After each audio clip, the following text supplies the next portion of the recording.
You be saying no, no, no, no, no, no. Then saying yes, yes, yes. 'Cause you're messing with your head. Oh, she's sweet but a psycho, a little bit psycho. At night she's screaming, my, my, my, my mind. Oh, she's hot but a psycho, so left but she's right. Assalamualaikum warahmatullahi wabarakatuh. Halo semuanya, perkenalkan kami dari Sekolah SMPN Negeri 1 Maja. Kami dari kelas 9A dan kami dari kelompok 7. Di sini kami akan mempresentasikan hasil kerja kami tentang materi visualisasi data pembelajaran informatika. Sebelum itu, izinkan kami untuk memperkenalkan diri. Aku Nazira. Aku Resa. Aku Padilla. Aku Sinda. Setelah memperkenalkan diri, yuk langsung aja ke penjelasan materinya.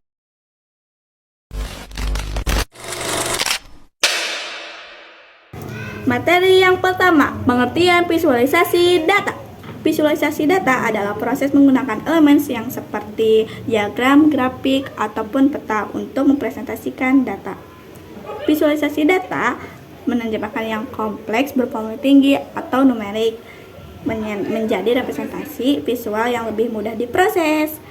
Alat visualisasi data mengotomatiskan proses komunikasi visual untuk mendapatkan akurasi detail. Anda dapat menggunakan representasi visual untuk mengekstraksi wawasan yang dapat ditindaklanjuti dan data mentah. Materi yang kedua, manfaat visualisasi data. 1. Memudahkan pemahaman data kompleks. 2. Meningkatkan pola dan tren. 3. Meningkatkan efisiensi komunikasi pesan. 4. Mempercepat pengambilan keputusan.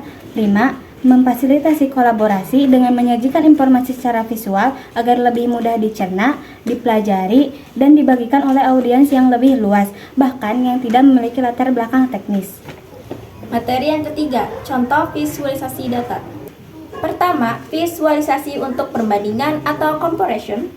Pertama, bar chart atau diagram batang menampilkan perbandingan antar kategori dalam bentuk batang horizontal, cocok untuk data diskrit seperti jumlah pengguna per wilayah.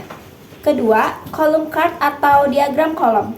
Versi vertikal dalam bar chart sering digunakan dalam laporan performa seperti hasil penjualan bulanan. Ketiga, stacked bar chart. Bar chart dengan beberapa segmen warna untuk menunjukkan komposisi bagian dalam satu kategori. Keempat, comparison chart, yaitu grafik gabungan yang diformat untuk membandingkan beberapa metrik atau kelompok dalam satu tampilan. 2. Visualisasi untuk tren dan perubahan waktu atau trend over time.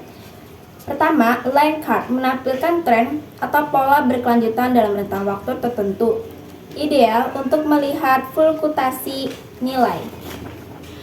Kedua, area chart atau diagram area, yaitu versi garis yang diarsir menunjukkan volume sekaligus perubahan akumulasi. Ketiga, visualisasi untuk proporsi atau komposisi.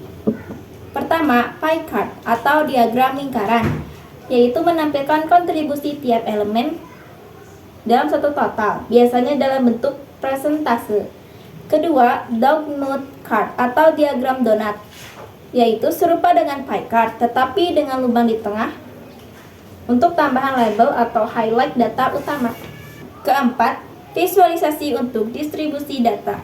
Yang pertama, histogram, yaitu menunjukkan distribusi frekuensi dari nilai-nilai dalam dataset numerik, berguna dalam analisis statistik. Kedua, box plot, yaitu menampilkan median, kuartil, dan outlier dalam satu grafik distribusi, cocok untuk melihat persebaran dan anomali.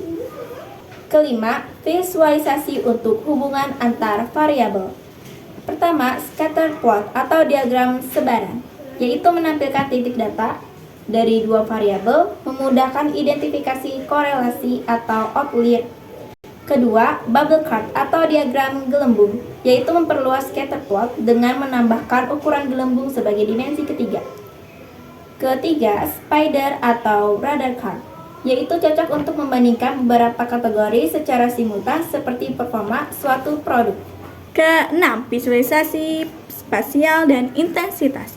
1. Heat map, peta panas. Representasi data dalam bentuk grid berwarna. Warna menunjukkan intensitas atau nilai data. 2. Geovisualization. Peta menyajikan data berdasarkan dimensi geografis seperti wilayah, negara, atau kota. Efektif untuk melihat distribusi spasial. Ketujuh, visualisasi data untuk monitoring kinerja. Contohnya GAUGES atau grafik meteran. Mengukur capaian terhadap target, bisa digunakan untuk menunjukkan status KPI, performa, dan kemajuan real time. Materi keempat, pengembangan 1. Grafik dan cat manual abad ke-18. Visualisasi data awal menggunakan grafik dan cat manual untuk menyajikan data statistik.